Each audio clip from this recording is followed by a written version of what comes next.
It's wild because, well, you can absolutely crush a presentation at work, Yeah. right? You manage your finances, you navigate traffic flawlessly, and Yeah. you genuinely feel like, okay, I have my life together. Right, totally. But then the exact second you step into the shower and close your eyes, your brain just turns into this forensic detective. Oh, yeah. Just obsessing over, I don't know, a 3-month-old text message from your ex. It's the worst feeling. It really is. So welcome to your personalized deep dive, everyone. Our mission today is to explore that deeply frustrating but, entirely universal experience of trying to get over a relationship. Yeah. And specifically, we are looking at why your brain seems to sabotage you just when you think you're finally moving on. Right, and it's such a phenomenal topic to dive into. Yeah. Because we're pulling from this fascinating research on the cognitive architecture of relationship recovery. And it takes this experience that feels incredibly messy and honestly chaotic, this feeling that your own mind is turning against you, and it reveals the highly structured, almost ruthlessly logical process operating underneath it all. Okay, let's unpack this. Because the baseline experience here is something I think literally anyone who has ever gone through a breakup can relate to. Oh, absolutely. During the day, you're highly functional. The intense, burning anger that you might have felt in the first few weeks, well, it's faded. You're not breaking down at your desk anymore. Right. You aren't on the verge of tears 24/7. You might legitimately be thinking, hey, I'm doing great. I'm over it. Yeah, you feel like you've moved on. But then you hit these very specific, vulnerable moments. We're talking about, taking a shower, walking the dog, Good. maybe zoning out on your commute. Resting between sets at the gym is a big one. Yes. Or that exact moment right before you fall asleep or when you first wake up. Suddenly, without any warning, your brain is just auto-replaying events. Just running the tape over and over. Exactly. It's analyzing the logic of a fight. It's wondering, why did she do what she did? Was it worth it? Just feeling so wronged all over again. Right. It's a sudden, massive spike in cognitive activity regarding the relationship. And it's happening precisely when your external environment demands the absolute least from you. And I have to push back here, or at least pause, because, well, if I'm doing this, it feels like a massive setback. It feels terrible, yeah. It feels like I haven't moved on at all. It's like, I don't know, closing all the apps on your phone because you're trying to save battery, only to find out there's this massive background program running. Right. And it's just draining all your power, and you can't force quit the thing. That is such a perfect analogy. But see, we have to reframe this completely because it feels counterproductive only if you're looking at it through the lens of emotional comfort. Okay. But the brain's priority isn't really to keep you comfortable.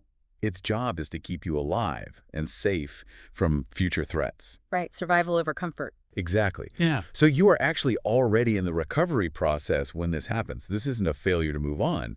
What you're experiencing in those idle moments is your brain actively conducting a relationship trauma review. Wait, a trauma review? Yeah. When you're distracted by work, your brain allocates its processing power to those immediate tasks. But the moment you give it an idle space, it boots up this background program because it has incredibly important work to do. Okay, so the brain is obsessively chewing on this because it needs to run a review. But what exactly is it reviewing? Well, it's trying to make sense of the error. Let's use an example. Say the breakup happened because of a specific inciting incident, right? Like a partner being ambiguous or inappropriate with someone else. Right, a betrayal. Yeah. Why does the brain treat that specific event like this intensive life or death survival threat? Because that specific event isn't just a singular bad thing that happened. The true impact of that betrayal goes so much deeper.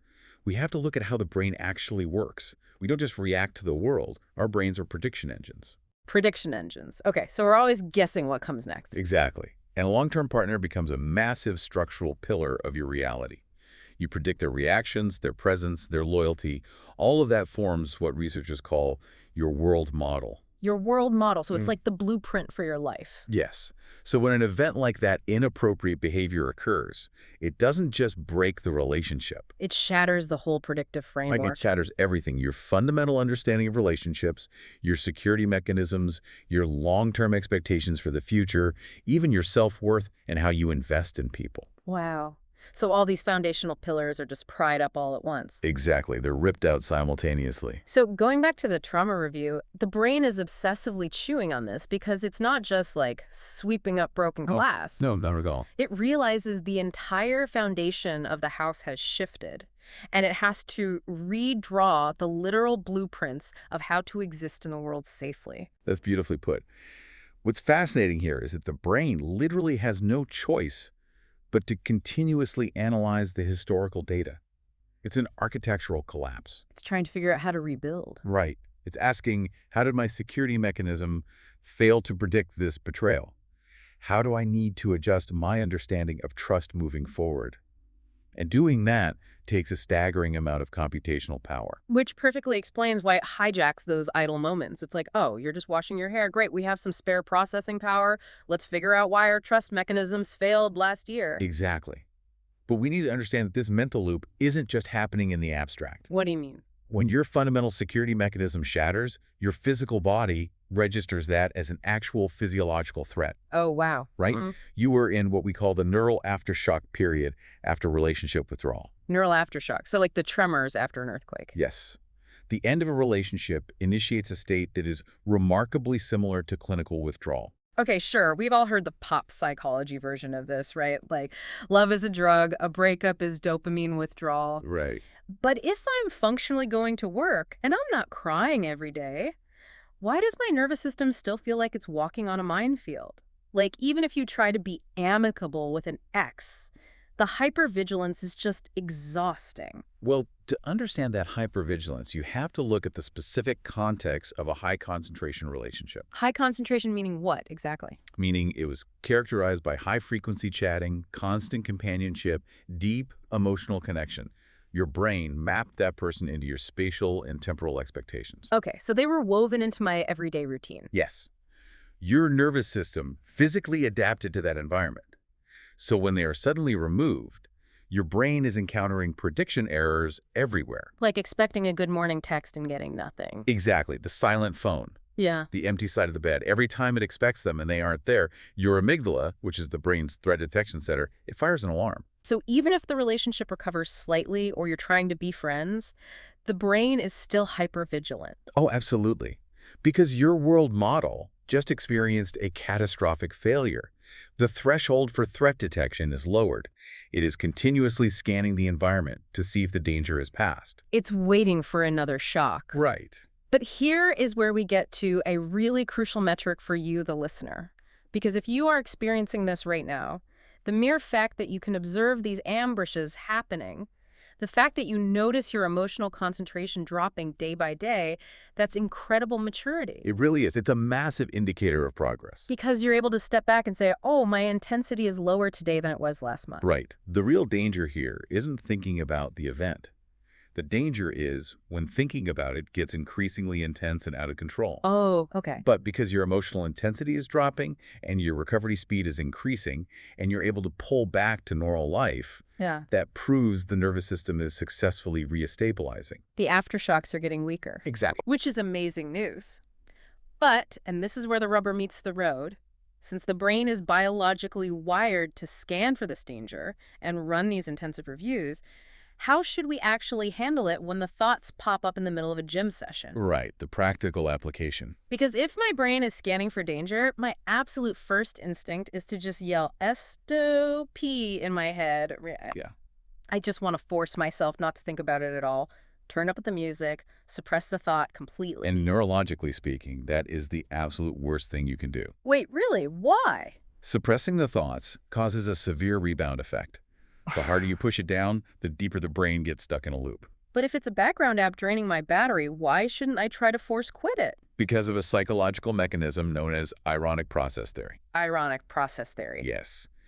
When you actively suppress a thought, you are essentially telling your brain's threat detection system, hey, this thought is incredibly dangerous. Do not let me think about it. Okay, makes sense. But to ensure you aren't thinking about it, a part of your brain has to constantly monitor your working memory for the presence of that forbidden topic. Wait. So by telling my brain not to think about my ex, I'm forcing my brain to keep the concept of my ex constantly active in the background just to monitor for it. Exactly. You are magnifying the exact neural pathway you are trying to dismantle.